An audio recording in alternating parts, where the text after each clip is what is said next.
And thank you, Mr. Garcia, for your continuing great work on park equity and bringing up issues that cut across race and class in looking at green space in our city.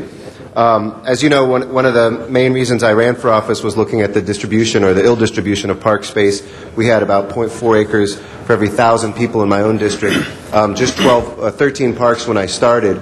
We recently opened up our 33rd new park, and so one of the things methodologically I'd love to work with you on is, I was just going through the map, for instance, in our district, because we did something similar, and there's about 11 parks that I noticed right off the bat that we need to include in that map to show also where we've shown there's progress. CD13 is the smallest district in the city, only 13 square miles, and so people are saying, how do we create parks? We don't have any land, and I believe because we've shown almost tripling the number of parks in less than 7 years in one council district that happens to be the smallest, that there's no place in the city we can't find the space. It's the political will, it's the social will, it's the community will to actually do this. And so for me, it's very important to be able to include that and to look at where the best parts of the cities are happening. Mr. Reyes and I also helped start the Neighborhood Land Trust, People for Parks in the Trust for Public Land, other organizations that are beginning to look at park equity in a new way, I think have done a great job. A Neighborhood Land Trust, which we all voted for in this city, we gave a small amount of GCP funds to help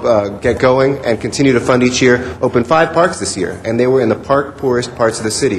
In CD6, in Mr. Cardenas's district, Mr. Reyes, I believe, had 2. I had 2. A skate park right along the LA River, where we had kids 6 years ago who said, if you need to put nature by the river, do it, but just give us a skate park, for God's sake. And when we were able to do it, they designed it, they built it, they staff it now. And I got to tell you what it did to transform Elysian Valley and to empower those kids in that neighborhood, keep them away from gangs, keep them out of trouble, and actually have a place to play is transformative. So I don't really have any questions for you. I just want to make sure that we include that in the methodology, and we'd love to work with you on that. Absolutely. Thank you very much. What year? This is from, is this 2000 data? This is 2006 data compiled by a UCLA professor, and we're working with Green Info Network as well. Okay. The motion is to work with the Bureau of Engineers so that we do include the most current data. There's a 2001 park in Hollywood, the CRA did, the Yucca Rec Center. There's Juntos Park, which Jackie Goldberg and I both worked on in Glassell Park, where we had that kind of lockdown a few weeks ago with the gang violence that occurred that was also open in 2002. So there's a bunch of them in there that we want to make sure is included, but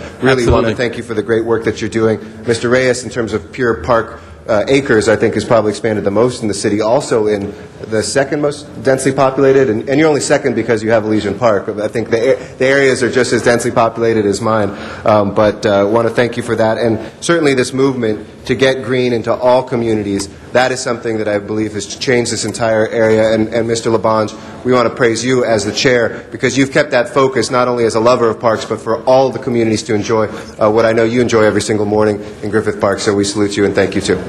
If I could just address, President Garcetti, one point you made, the importance of having the skateboard park along the river. Yeah. Too often we encounter the argument that there's a need for passive parks and there shouldn't be active recreation.